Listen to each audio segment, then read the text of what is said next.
Hi hello ನಮಸ್ತೆ, ನಾನು ರಾಜು ಅಷ್ಟೇ. ನೀವು ನೋಡ್ತೀರಾ centre point Kannada YouTube channel. BJP ಮತ್ತು JDS ಮೈತ್ರಿ ಕಥಂ ಮುಟ್ಟಿ ನೋಡಿಕೊಳ್ಳುವಂಥ ಶಾಕ್ ಕೊಟ್ಟಂಥ JDS ಪಾಳ್ಯ. ಏನಿದು ಹೊಸ ಅಪ್ಡೇಟ್ ಇವೆಲ್ಲವನ್ನು ನೋಡೋಣ. ಅದಕ್ಕಿಂತ ಮೊದಲು ಇಲ್ಲಿ ತನಕ ನಮ್ಮ ಚಾನಲ್ನ ಸಬ್ಸ್ಕ್ರೈಬ್ ಮಾಡಿಲ್ಲ ಅಂದರೆ ಈಗಲೇ ಸಬ್ಸ್ಕ್ರೈಬ್ ಮಾಡಿ, ಜೊತೆಗೆ ಕಾಮೆಂಟ್ಗಳ ಮುಖಾಂತರ ತಮ್ಮ ಅಭಿಪ್ರಾಯವನ್ನು ತಿಳಿಸಬಹುದು. ವೀಕ್ಷಕರೇ, ಒಂದು ಹಂತಕ್ಕೆ ಸಿದ್ದರಾಮಯ್ಯನವರು ಪದತ್ಯಾಗ ಮಾಡ್ತಾರೆ ಅಥವಾ ಅವರನ್ನು ಕೆಳಗೆ ಇಳಿಸ್ತಾರೆ ಎನ್ನುವಂಥ ಮಾತು ಕೇಳಿ ಬಂದಾಗ, ಅಂದರೆ ಕಳೆದ ಒಂದು ತಿಂಗಳ ಹಿಂದೆ ಮಾತು ಕೇಳಿ ಬಂದಾಗ NDA ಮೈತ್ರಿಕೂಟ ಬಲಿಷ್ಠವಾಗ್ತಾ ಇದೆ ಅಥವಾ JDSನ್ನು ದೂರ ಇಟ್ಕೊಂಡು BJP ಸ್ವಂತ ಬಲದಿಂದ ಅಧಿಕಾರಕ್ಕೆ ಬರಬೇಕು 2028ರಲ್ಲಿ ಎನ್ನುವಂಥ ಮಾತು BJPಯ ಅನೇಕ ದೊಡ್ಡ ದೊಡ್ಡ ಮುಖಂಡರು ಹೇಳ್ತಾ ಇದ್ರು. ಜೊತೆಗೆ ಹೈಕಮಾಂಡ್ಗೂ ಕೂಡ ಒಂದು ವರದಿಯನ್ನು ಸಲ್ಲಿಸಿಯಾಗಿತ್ತು. ನಾವು 2028ರ ವೇಳೆಗೆ BJP ಏಕಾಂಗಿಯಾಗಿ ರಾಜ್ಯ ಚುನಾವಣೆ ಎದುರಿಸುತ್ತೆ ಮತ್ತು JDSನ್ನು ನಾವು ದೂರ ಇಟ್ಟು ಹೋರಾಟವನ್ನು ಮಾಡಬೇಕು, ಹಾಗಾಗಿಯೂ ಕೂಡ ನಾವು 150 ಸೀಟನ್ನು ಗೆಲ್ತೇವೆ ಅನ್ನುವಂಥ ಒಂದು ರಿಪೋರ್ಟನ್ನು ಯಡಿಯೂರಪ್ಪನವರ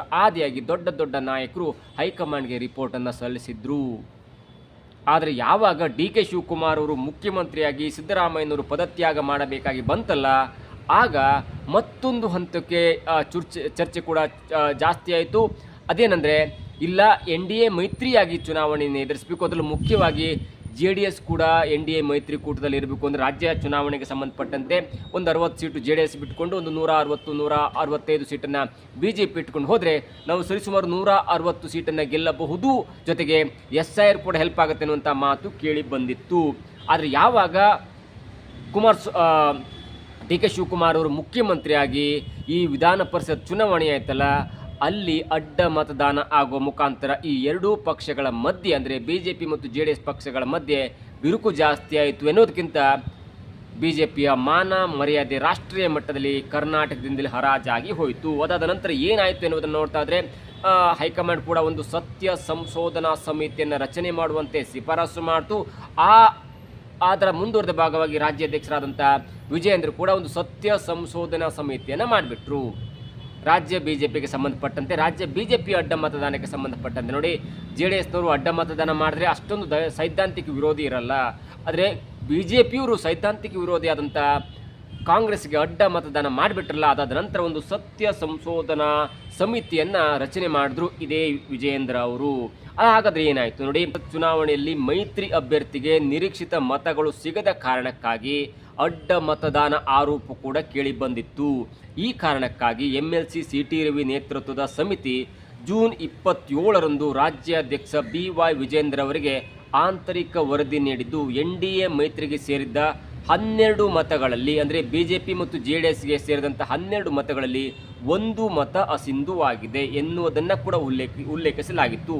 ಈ ವರದಿಗೂ ಮುನ್ನ BJPಯಲ್ಲಿದ್ದಂಥ ಆಂತರಿಕ ಅಸಮಾಧಾನ ಇದೀಗ JDS ಹೆಸರಿನ ಉಲ್ಲೇಖದೊಂದಿಗೆ ಮೈತ್ರಿಕೂಟದಲ್ಲಿ ದೊಡ್ಡ ಮಟ್ಟದ ಮುನಿಸಿಗೆ ಕೂಡ ಕಾರಣವಾಗಿದೆ ಮತ್ತು ದೊಡ್ಡ ಮಟ್ಟದ ಕಿಡಿ ಕೂಡ ಹೊತ್ತಿಕೊಂಡಿದೆ. BJP ಸಲ್ಲಿಸಿರುವಂಥ ಈ ಸತ್ಯ ಶೋಧನಾ ಸಮಿತಿಯ ವರದಿಯಲ್ಲಿ ಏನಿದೆ ಅದು JDSಗೆ ಯಾವ ಲೆಕ್ಕದಲ್ಲಿ ಮಾರಕವಾಗಿದೆ ಮತ್ತು ಈ ವರದಿಯ ಒಂದು ಸತ್ಯಾಸತ್ಯತೆಯನ್ನು ತಿಳ್ಕೊಂಡಂಥ JDS ಕೂಡ ಇದೀಗ NDA ಮೈತ್ರಿಕೂಟದಿಂದ ಹೊರಗೆ ಬರಲಿಕ್ಕೆ ಯಾಕೆ ನಿರ್ಣಯವನ್ನು ಮಾಡಿದೆ ಎನ್ನುವುದನ್ನು ನೋಡ್ತಾ ಹೋದರೆ, ಅಂದರೆ BJP ಸಲ್ಲಿಸಿರುವಂಥ ಈ ಸತ್ಯ ಸಂಶೋಧನಾ ವರದಿಯಲ್ಲಿ ಏನಿದೆ ಎನ್ನುವುದನ್ನು ನೋಡ್ತಾ ಹೋದರೆ, ವಿಧಾನ ಪರಿಷತ್ನ ಚುನಾವಣೆಯ ಸೋಲಿನ ಪರಾಮರ್ಶೆಯನ್ನು ನಡೆಸಲು BJP ಹೈಕಮಾಂಡ್ ರಚಿಸಿದಂಥ ಸತ್ಯ ಸಂಶೋಧನಾ ವರದಿ ಇದೀಗ ಮೈತ್ರಿ ಪಾಳ್ಯದಲ್ಲಿ ಭಾರೀ ಸಂಚಲನವನ್ನು ಉಂಟು ಮಾಡಿದೆ. ಈ ಹಿಂದೆ ಏನಾಗ್ತಿತ್ತು ಅಂದರೆ, BJP 7 ಜನ ಕಾಂಗ್ರೆಸ್ ಪರ ಮತ ಹಾಕಿದ್ರು, JDSನ 4 MLAಗಳು ಕಾಂಗ್ರೆಸ್ ಪರ ಮತ ಹಾಕಿದ್ರು, 1 ಮತ ಅಸಿಂಧುವಾಗಿದೆ. ಟೋಟಲಿ 12 ಮತ ಕಾಂಗ್ರೆಸ್ ಪರವಾಗಿ ಬಿದ್ದಿದೆ, 11 ಮತ ಕಾಂಗ್ರೆಸ್ ಪರವಾಗಿ ಬಿದ್ದಿದೆ ಮತ್ತು 1 ಮತ ಪೋಲ್ ಆಗಿದೆ. ಹಾಗಾಗಿ 12 ಮತಗಳು NDA ಮೈತ್ರಿಕೂಟದಿಂದ ದೂರ ಸರಿದಿದೆ ಅನ್ನುವಂಥ ವರದಿಯಾಗಿತ್ತು. ಆ ವರದಿಯಲ್ಲಿ BJPಯಿಂದ 3 ಅಡ್ಡ ಮತದಾನ ಆಗಿದೆ. ಅಂದರೆ BJPಯ ಸತ್ಯ ಸಂಶೋಧನಾ ವರದಿ 27ರಂದು ವಿಜಯೇಂದ್ರ ಅವರಿಗೆ ಸಲ್ಲಿಸಿದಂಥ ವರದಿಯಲ್ಲಿ 12 ಮತಗಳು NDA ಮೈತ್ರಿಕೂಟದಿಂದ ಬೇರ್ಪಟ್ಟಿವೆ. ಅದರಲ್ಲಿ 1 ಮತ ಅಸಿಂಧವಾಗಿದೆ. ಆ 1 ಮತದ ಜೊತೆಗೆ 11 ಮತ ಟೋಟಲಿ ಕಾಂಗ್ರೆಸ್ಗೆ ಬಿದ್ದಿದೆ. ಅದರಲ್ಲಿ BJPಯಿಂದ 3 ಮತಗಳು ಕಾಂಗ್ರೆಸ್ಗೆ ಬಿದ್ದಿದೆ, 1 ಮತ ಅಡ್ಡ ಮತದಾನ, ಅಂದರೆ ಅಡ್ಡವಾಗಿ ಅದು ಅಸಿಂಧುವಾಗಿದೆ. ನೋಡಿ, 3 ಮತ ಅಡ್ಡ ಮತದಾನವಾಗಿದೆ, 1 ಮತ ಅಸಿಂಧುವಾಗಿದೆ. ಟೋಟಲಿ 4 ಮತಗಳು BJPಗೆ ಬರಲಿಲ್ಲ, ಬೇರೆ ಕಡೆ ಹೋಗಿದೆ. ಜೊತೆಗೆ ಮೈತ್ರಿ ಪಕ್ಷವಾದಂಥ JDSನಿಂದ ಬರೋಬ್ಬರಿ 8 ಮತಗಳು ಅಡ್ಡ ಮತದಾನವಾಗಿದೆ. 8 ಮತಗಳು. ಈಗ ಕೇಳಿಬರ್ತಿರುವಂಥ ಹಳೆಯ ಕಥೆಯಲ್ಲಿ ಏನಿತ್ತಂದರೆ BJPಯಿಂದ 7+1 ಅಸಿಂಧು, ಹಾಗಾಗಿ 8 ಮತ BJPಯಿಂದ ದೂರ ಆಗಿದೆ, 4 ಮತ JDSನ ದೂರವಾಗಿದೆ ಅನ್ನುವಂಥ ಮಾತು ಕೇಳಿ ಬರ್ತಾ ಇತ್ತು. ಆದರೆ ಈಗ 3 ಮತ BJPಯಿಂದ ಅಡ್ಡ ಮತದಾನ ಆಗಿದೆ, 1 ಮತ ಅಸಿಂಧುವಾಗಿದೆ. ಹೀಗೆ ಟೋಟಲಿ 4 ಮತಗಳ ಒಂದು ಅಡ್ಡ ಮತದಾನ ಆಗಿದೆ. ಜೊತೆಗೆ ಮೈತ್ರಿ ಪಕ್ಷವಾದಂಥ JDSನಿಂದ ಬರೋಬ್ಬರಿ 8 ಶಾಸಕರು MLAಗಳು ಅಡ್ಡ ಮತದಾನ ಮಾಡಿದ್ದಾರೆ ಎನ್ನುವಂಥ ವರದಿಯಲ್ಲಿ ಉಲ್ಲೇಖ ಆಗಿದೆ. BJP ನಾಯಕರ ಹೇಳಿಕೆಗಳು JDS ನಾಯಕರ ಪಾಳ್ಯವನ್ನು ಕೆರಳಿಸಿದೆ. ನೋಡಿ, ಈ ವಿಜಯೇಂದ್ರ ಅವರಿಗೆ, ರಾಜ್ಯಾಧ್ಯಕ್ಷರಿಗೆ CT ರವಿ ಅವರು ಒಂದು ಸತ್ಯ ಸಂಶೋಧನಾ ವರದಿಯಲ್ಲಿ ಒಂದು ಆಂತರಿಕ ವರದಿಯನ್ನು ಪ್ರಕಟ ಮಾಡಿದ್ದಾರೆ. ಈ ಆಂತರಿಕ ವರದಿಯ ಒಂದು ಒಳ ಸುಳಿವನ್ನು ಪಡ್ಕೊಂಡಂಥ BJPಯ ಅನೇಕ ನಾಯಕರು ಇದೀಗ JDS ಮೇಲೆ ಗೂಬೆ ಕೂರಿಸುವಂಥ ಪ್ರಯತ್ನವನ್ನು ಮಾಡ್ತಾ ಇದ್ದಾರೆ. ಯಾವುದೇ ಬಲವಾದ ಸಾಕ್ಷ್ಯಗಳಿಲ್ಲದೆ, ದಾಖಲೆಗಳಿಲ್ಲದೆ JDS ಶಾಸಕರ ಹೆಸರನ್ನ ಈ ವಿವಾದಕ್ಕೆ ಎಳೆದು ತಂದಿರುವುದಕ್ಕೆ ಪಕ್ಷದ MLAಗಳು ಅಂದರೆ JDS ಪಕ್ಷದ MLAಗಳು ಇದೀಗ ತೀವ್ರವಾದಂಥ ಆಕ್ಷೇಪವನ್ನು ಅಥವಾ ಬೇಸರವನ್ನು ವ್ಯಕ್ತಪಡಿಸ್ತಾ ಇದ್ದಾರೆ. ಹೇಳಿಕೆಗೆ ಬ್ರೇಕ್ ಹಾಕಲು ಮನವಿ BJP ನಾಯಕರ, ಅಂದರೆ ಈ ಹೇಳಿಕೆಗೆ ಬ್ರೇಕ್ ಹಾಕಲು ನಾಯಕರ ಮನವಿಯಾಗಿದೆ. BJP ನಾಯಕರ ನಿರಂತರ ಆರೋಪಗಳಿಂದಾಗಿ JDS ಶಾಸಕರ ಮೇಲೆ ಅನಗತ್ಯವಾದ ಅನುಮಾನದ ನೆರಳು ಬೀಳುವಂತಾಗಿದೆ ಎಂದು ಅನೇಕ JDSನ ನಾಯಕರು ಅಸಮಾಧಾನಗೊಂಡಿದ್ದಾರೆ. ಈ ಹಿನ್ನೆಲೆಯಲ್ಲಿ JDSನ ಪ್ರಮುಖ ಶಾಸಕರು ತಮ್ಮ ವರಿಷ್ಠರಾದಂಥ HD ದೇವೇಗೌಡ ಮತ್ತು ಕುಮಾರಸ್ವಾಮಿ ಅವರ ಬಳಿ ದೂರು ಕೂಡ ನೀಡಿದ್ದಾರೆ. ಮೈತ್ರಿ ಧರ್ಮಕ್ಕೆ ಧಕ್ಕೆ ತರ್ತಾ ಇರುವಂಥ BJP ನಾಯಕರ ಹೇಳಿಕೆಗಳಿಗೆ ತಕ್ಷಣವೇ ಬ್ರೇಕ್ ಹಾಕುವಂತೆ ಇದೀಗ JDS ವರಿಷ್ಠರ ಮೇಲೆ ಕುಮಾರಸ್ವಾಮಿ ಮತ್ತು ದೇವೇಗೌಡರ ಮೇಲೆ ಈ BJPಯಲ್ಲಿರುವಂಥ MLAಗಳು ದೂರನ್ನು ಕೂಡ ಕೊಟ್ಟಿದ್ದಾರೆ. ಅಥವಾ ನೀವು ಹೀಗೆ ಅವರ ಹೇಳಿಕೆಗೆ ಬ್ರೇಕ್ ಹಾಕಿಲ್ಲ ಅಂದರೆ ನಾವು ಮೈತ್ರಿ ಪಕ್ಷದಿಂದ ದೂರ ಇರಬೇಕು ಎನ್ನುವಂಥ ಮಾತು ಕೂಡ ಈ ನಾಯಕರು, ಅಂದರೆ ಅಡ್ಡ ಮತದಾನ ಆರೋಪವನ್ನು ಹೊತ್ತಿರುವಂಥ JDS MLAಗಳು ನೋಡಿ, ಇದ್ದದ್ದೇ 19 ಜನ, ಅದರಲ್ಲಿ 1 MLA GT ದೇವೇಗೌಡರು ಸಾರಾಸಗಟಾಗಿ ಅವರು ಕಾಂಗ್ರೆಸ್ಸಿಗೆ ಮತವನ್ನು ಹಾಕಿದ್ದಾರೆ. ಅದರಲ್ಲಿ ಇದ್ದದ್ದು 18 ಜನ, 18ರಲ್ಲಿ 8 MLAಗಳು ಕಾಂಗ್ರೆಸ್ ಪರ ಮತ ಹಾಕಿದ್ದಾರೆ. ಅಂದರೆ ಉಳಿದಿದ್ದು ಕೇವಲ 11 ಮಾತ್ರ, ಅಂದರೆ 1 ಆಗಿ ಹೋಗಿತ್ತು, ಮತ್ತೊಂದು 7, ಅಂದರೆ ಕೇವಲ 11 ಮತಗಳು ಮಾತ್ರ JDS ಹತ್ರ ಇದೆ. ಅದು 11 MLAಗಳು ಮಾತ್ರ JDS ಪರ ನಿಷ್ಠರಾಗಿದ್ದಾರೆ ಅಂತ ಹೇಳ್ಬೋದು.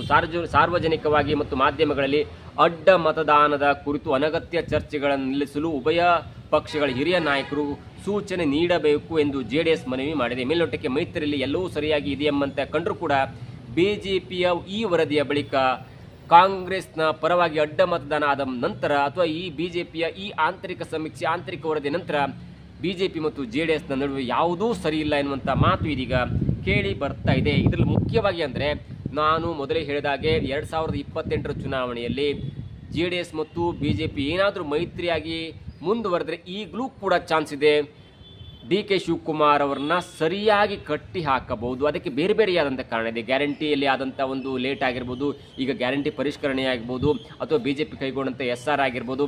SRIR ಅನ್ನು ಕಾಂಗ್ರೆಸ್ ಯಾವ ಮಟ್ಟಿಗೆ ವಿರೋಧ ಮಾಡಿತ್ತು. ಇಡೀ ರಾಷ್ಟ್ರವ್ಯಾಪಿ ಪಶ್ಚಿಮ ಬಂಗಾಳ, ತಮಿಳುನಾಡು, ಕೇರಳ, ಬಿಹಾರಿ ಎಲ್ಲ 4 ರಾಜ್ಯಗಳು ಕೂಡ ಚುನಾವಣೆಗೂ ಮುನ್ನ ಅಥವಾ ಚುನಾವಣೆ ನಂತರ SIR ಅನ್ನುವುದು ಇದು ವೋಟ್ ಚೋರಿ ಎನ್ನುವಂಥ ಮಾತಿನ ಮುಖಾಂತರ BJPಯನ್ನು ಸಾರಾಸಗಟಾಗಿ ವಿರೋಧ ಮಾಡ್ತಿದ್ದಂಥ ಕಾಂಗ್ರೆಸ್ ಕರ್ನಾಟಕದಲ್ಲಿ SIRನ ಮಾಡಿಕೊಳ್ಳಿ, ಈ SIRನಲ್ಲಿ ನಿಮ್ಮ ವೋಟರನ್ನು ಮಾಡಿಕೊಳ್ಳಿ, ಈ SIR ಪ್ರಕ್ರಿಯೆಯಲ್ಲಿ ವೋಟರ್ಗಳನ್ನು ಕಳ್ಕೊಂಡ್ರೆ ನಿಮಗೆ ಗ್ಯಾರಂಟಿ ಹಣ ಸಿಗಲ್ಲ ಎನ್ನುವಂಥ ಪರೋಕ್ಷ ಹೇಳಿಕೆ ನೀಡಿ ಮೋದಿಗೆ ಜೈ ಅಂದ ನಂತರ ಅದನ್ನೇ ಅಸ್ತ್ರವಾಗಿ ಮಾಡಿಕೊಳ್ಳಿಕ್ಕೆ BJP ಕೂಡ ಒಂದು ಹಂತಕ್ಕೆ ತಯಾರಿದೆ. ಬೆಂಗಳೂರಿನ ಗುಂಡಿಗಂಡಾಂತರ ಆಗಿರ್ಬೋದು, ಇವತ್ತಿನಿಂದ ಬೆಂಗಳೂರಿನ ಒಂದು ಫುಟ್ಪಾತ್ನ ವ್ಯಾಪಾರಿಗಳ ಒಂದು ಎತ್ತಂಗಡಿ ಆಗಿರ್ಬೋದು, ಜೊತೆಗೆ ಅನೇಕ ನೋಡಿ ಸರ್ಕಾರ ಅಂದ್ಕೊಳ್ಳೋದು ಬೆಂಗಳೂರಿಗೆ ಮಾತ್ರ ಸೀಮಿತವಾಗಿದೆ. ಇವೆಲ್ಲವನ್ನು ಇಟ್ಕೊಂಡು ರಾಜ್ಯಾದ್ಯಂತ 2 ಪಕ್ಷಗಳು NDA ಮೈತ್ರಿಕೂಟ ಅಂದರೆ BJP ಮತ್ತು JDS ಮೈತ್ರಿಕೂಟಗಳು ಹೋರಾಟ ಮಾಡಿ ಜನರಿಗೆ ಈ ಒಂದು ಅಭಿವೃದ್ಧಿ ಕಾರ್ಯದಲ್ಲಿ ಆದಂಥ ಒಂದು ಬೆಳವಣಿಗೆಯಲ್ಲಾದಂಥ ಒಂದು ತೊಂದರೆ ಅಥವಾ ಬೆಳವಣಿಗೆ ಆಗದಂಥ ಕಾರಣಕ್ಕಾಗಿ ಎಲ್ಲವನ್ನು ತಿಳಿಸಿ ಹೇಳಿದ್ರೆ NDA ಮೈತ್ರಿಕೂಟ ಸಲೀಸಾಗಿ ಗೆಲ್ಲಬಹುದು. ಆದರೆ ಈಗ ಆಗ್ತಿರುವಂಥ ಬೆಳವಣಿಗೆ ಅಂದರೆ BJP ಮತ್ತು JDSನಲ್ಲಿ ಆಗ್ತಾ ಇರುವಂಥ ಮುನಿಸು, ಜೊತೆಗೆ BJPಯಲ್ಲಿ ಒಂದು ಬಣ ಬಿಟ್ಟು 100 ಬಣ, ಅವ್ರು ಕಂಡ್ರೆ ಇವರಿಗಾಗಲ್ಲ. ನಾನು ದೊಡ್ಡ ಮಾಧ್ಯಮದಲ್ಲಿ ಕೊಡ್ಕೊಂಡು ಬಂದೆ, ಶೋಭಾ ಕರಂದ್ಲಾಜೆ ಅವ್ರು ಕಂಡ್ರೆ CT ರವಿಗಾಗಲ್ಲ, CT ರವಿ ಕಂಡ್ರೆ ಶೋಭಾ ಕರಂದ್ಲಾಜೆಗಾಗಲ್ಲ, ಸದಾನಂದ ಗೌಡ್ರು ಕಂಡ್ರೆ ವಿಜೇಂದ್ರಗಾಗಲ್ಲ, ವಿಜಯೇಂದ್ರ ಕಂಡ್ರೆ ಸದಾನಂದ ಗೌಡ್ರಿಗಾಗಲ್ಲ, ಅದು ವಿಜಯೇಂದ್ರ ಕಂಡ್ರೆ D ಸುಧಾಕರ್ಗಾಗಲ್ಲ, ಡಾಕ್ಟರ್ ಸುಧಾಕರ್ ಕಂಡ್ರೆ SR ವಿಶ್ವನಾಥ್ಗಾಗಲ್ಲ, SR ವಿಶ್ವನಾಥ್ ಕಂಡ್ರೆ ಸದಾನಂದ ಗೌಡ್ರಾಗಲ್ಲ, ಈಶ್ವರಪ್ಪನವ್ರು ಕಂಡ್ರೆ ಯಡಿಯೂರಪ್ಪನವ್ರಿಗಾಗಲ್ಲ, ಯಡಿಯೂರಪ್ಪನವ್ರು ಕಂಡ್ರೆ ಬೇರೆಯವರಿಗಾಗಲ್ಲ, ಹೀಗೆ ಒಬ್ಬರ ಕಂಡ್ರೆ ಒಬ್ಬರಿಗಾಗಲ್ಲ ಎನ್ನುವಂಥ BJPಯ ಪರಿಸ್ಥಿತಿ ಒಂದು ಹಂತಕ್ಕೆ ಮೈತ್ರಿಕೂಟ ಮಾಡಲೇಬೇಕು. ಏಕಾಂಗಿಯಾಗಿ BJP ಏನಾದರೂ ಪಕ್ಷದ ಒಂದು ಚುನಾವಣೆಗೆ ಎದುರಿಸ್ಬಿಟ್ರೆ 40 ಅಲ್ಲ 30 ಕೂಡ ಸಿಗೋದು ಕಷ್ಟ ಎನ್ನುವಂಥ ಮಾತು ಕೇಳಿಬರ್ತದೆ. ಮತ್ತೊಂದು ಹಂತಕ್ಕೆ ಇದೀಗ JDS ಕೂಡ ಬಿಡದಿ ಹೋರಾಟದಿಂದ ಒಂದು ಹಂತಕ್ಕೆ ಪುಟಿದೆದ್ದು ನಿಂತಿದೆ. ಪ್ರದೀಪ್ ಈಶ್ವರ್ ಅವರ ಮಾತಿರ್ಬೋದು ಅಥವಾ DK ಶಿವಕುಮಾರ್ ಅವರ ಒಂದು ಸರ್ವಾಧಿಕಾರಿ ಅಥವಾ ಒಂದು ಗಟ್ಟಿಯಾದಂಥ ನಿರ್ಧಾರ ಆಗಿರ್ಬೋದು ಅಥವಾ ಪಕ್ಷ ಸಂಘಟನೆ ಆಗಿರ್ಬೋದು ಅಥವಾ ಸಿದ್ದರಾಮಯ್ಯನವರ ಕೆಳಗಿಳಿಸಿದ್ರು ಕೂಡ ಪಕ್ಷ ಸಂಘಟನೆ ಮಾಡುವ ದೃಷ್ಟಿಯಲ್ಲಿ DK ಶಿವಕುಮಾರ್ ತೆಗೆದುಕೊಂಡಂಥ ನಿರ್ಣಯ ಅಡ್ಡ ಮತದಾನದ ಮುಖಾಂತರ BJPಯನ್ನು ಮತ್ತು JDSನ ಯಾವ ಲೆವೆಲ್ಗೆ ಹಿನ್ನಡೆ ಮಾಡಿದ್ರು ಇವೆಲ್ಲವನ್ನು ನೋಡ್ತಾ ಇದ್ರೆ ಒಂದು ಹಂತಕ್ಕೆ ಈಗ ಚುನಾವಣೆ ಆದರೂ ಕೂಡ JDS 50 ಸೀಟನ್ನು ಗೆಲ್ಲಬಹುದು ಎನ್ನುವಂಥ ಲೆಕ್ಕಾಚಾರ ಇದೆ. ಯಾಕಂದರೆ ಒಂದು ಕಡೆ ಕಾಂಗ್ರೆಸ್ ತನ್ನ ಒಂದು ಆಡಳಿತ ಅಥವಾ ತನ್ನ ಸಂಘಟನೆ ಮುಖಾಂತರ 120 130 ಹತ್ತಿರ ಗೆದ್ದರೆ ಮತ್ತೊಂದು ಕಡೆ ಸರಿಸಮಾನಾಗಿ BJP ಎಷ್ಟು ಗೆಲ್ಲುತ್ತಲ್ಲ ಅಷ್ಟೇ ಪ್ರಮಾಣ ಸೀಟನ್ನು JDS ಕೂಡ ಗೆಲ್ಲಬಹುದು ಎನ್ನುವಂಥ ಲೆಕ್ಕಾಚಾರದಲ್ಲಿ ಇದೀಗ ತಾವು ಏಕಾಂಗಿಯಾಗಿ ಸ್ಪರ್ಧೆ ಮಾಡಬೇಕು. 20 ಗೆಲ್ಲಿ 30 ಗೆಲ್ಲಿ 40 ಗೆಲ್ಲಿ ಆ ಸೀಟ್ ಕೂಡ ಪಕ್ಷದ ರಚನೆಗೆ ಮತ್ತು ಮುಂದಿನ ಹಂತಗಳಲ್ಲಿ ಒಳ್ಳೆಯದಾಗತ್ತೆ.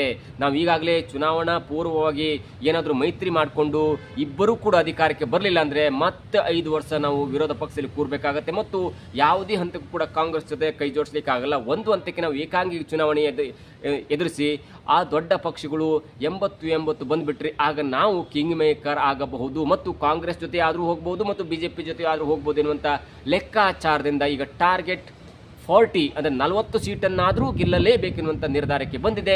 ಈ ಮುಖಾಂತರ BJPಗೆ ಒಂದು ಮೂಗುದಾರ ಹಾಕಬೇಕು, BJP ನಮ್ಮ ಮಾತು ಕೇಳಬೇಕು, ಇಲ್ಲಾಂದರೆ ನಾವು ಏಕಾಂಗಿಯಾಗಿ ಸ್ಪರ್ಧೆ ಮಾಡಲೇಬೇಕೆನ್ನುವಂಥ ನಿರ್ಧಾರಕ್ಕೆ ಬಂದಿದೆ. ಈ ಮುಖಾಂತರ MLAಗಳು ಪಕ್ಷದ MLAಗಳು ದೊಡ್ಡ ಮುಖಂಡರು ಮುಂದಿನ ಚುನಾವಣೆಗೆ ತಯಾರು ಮಾಡಬೇಕೆನ್ನುವಂಥ ಮುಂದಿನ ಚುನಾವಣೆಗೆ ತಯಾರಾಗ್ತಿರುವಂಥ MLAಗಳು ಅದರಲ್ಲೂ ಮುಖ್ಯವಾಗಿ ಕುಮಾರಸ್ವಾಮಿ ಇದೀಗ ದೇವೇಗೌಡ ಜೊತೆ ಮಾತಾಡುವಂಥ ಸಂದರ್ಭದಲ್ಲಿ ನಾವು ಏಕಾಂಗಿಯಾಗಿ ಸ್ಪರ್ಧೆ ಮಾಡೋಣ, ಅದಾದ ನಂತರ BJPಗೆ ಸಪೋರ್ಟ್ ಮಾಡೋಣ ಅಂತ ಮಾತು ಕೂಡ ಕೇಳಿ ಬರ್ತಾ ಇದೆ. ಒಂದು ಹಂತಕ್ಕೆ ಈ ಹಂತದಲ್ಲಿ ಏನೇ ಆಗಲಿ ಅಡ್ಡ ಮತದಾನದಿಂದ BJP ಮತ್ತು JDSನ ಅಂತರ ಜಾಸ್ತಿ ಆಗ್ತಾ ಇದೆ.